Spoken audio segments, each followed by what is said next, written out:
Ju njohim me edicionin informativ të lajmeve. Kjo është Radio 7. Kryeministri i Shqipërisë premton se programi kombëtar dyfishon ndërmarrjen tënde nuk do të aksesohet nga ndërmarrje të mëdha, por do të jetë në dispozicion vetëm të startupeve dhe ndërmarrjeve të vogla dhe të mesme. Duke u ndalur tek programi dyfishon ndërmarrjen tënde, Rama informoi se programi kombëtar do të lançohej së shpejti dhe në fund të muajit prill do të bëhet dhe marrëveshja mes Bankës së Shqipërisë dhe bankave të nivelit të dytë të qeverisë. Kjo linjë financimi sipas tij do të mbështesë çdo përpjekje të kujdoj që ka një ndërmarrje të vogël dhe të mesme dhe që ka ambicie të arrisë atë. Do të kemi marrëveshjen mes Bankës së Shqipërisë, bankave të nivelit të dytë dhe qeverisë për një linjë financimi të mbështetur nga qeveria shqiptare për të mbështetur çdo projekt të kujdoj që ka një ndërmarrje të vogël ose të mesme dhe ka ambicien që ta rrisë ata. E kemi quajtur programin dyfishon ndërmarrjen tënde, por nuk do të thotë që duhet të jetë patjetër dy fish, mund të jetë dhe 50%, mund të jetë edhe 3 fish, varet nga projekti. Edi Rama zhvilloi një takim me përfaqësues të agroturizmit në Tiranë për të folur për paketën e maleve, por dhe për programet e tjera që po zbatojnë për të mbështetur si përmarrjet e vogla dhe të mesme.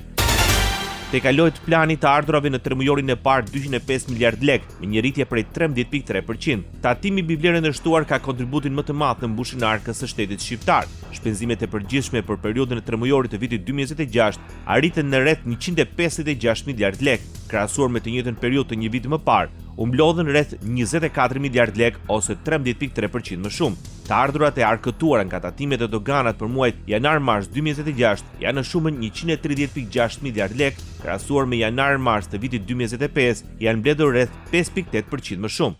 Radio 7, zëri pozitiv i qytetit.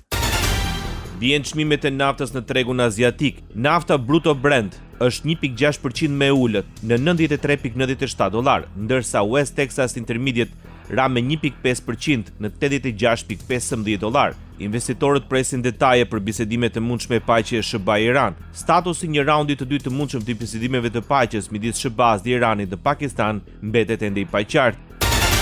Maqedonia e Veriut ul çmimet e naftës. Komisioni Regulatori i Energjetikës njoftoi reduktimin me 1.5 denar për litër. Nga mesnata, Eurosuper BS 95 do të kushtoj 80.5 denar për litër, ndërsa BS 98 do të kushtoj 82.5 denar për litër. Po ashtu ulet dhe çmimi i dieselit, i cili nga mesnata do të kushtoj 94 denar për litër. Komisioni Regulator konfirmoi atë që qeveria e paralajmëroi gjatë fundjavës se bursat botërore nuk po qetësohen. Ministri Shqipriot i Transportit Aleksis Vafedes paralajmëron për rrezikun e mungesave të karburantit për avionët. Nuk jemi në një situatë të rrezikshme, por ekziston dhe mund të prek çdo qytetar, deklaroi ministri Shqipriot. Reagimi erdhi në Këshillin e Bashkimit Evropian në Bruksel, ku ai kryeson një videokonferencë jo formale të ministrave të transportit të mbledhur për të diskutuar krizën energjetike.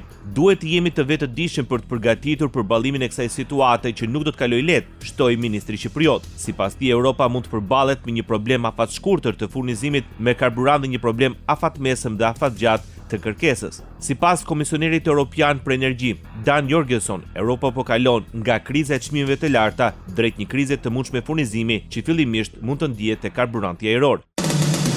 Ndoqët lajmet shkurt në Radio 7, zëri pozitiv i qytetit.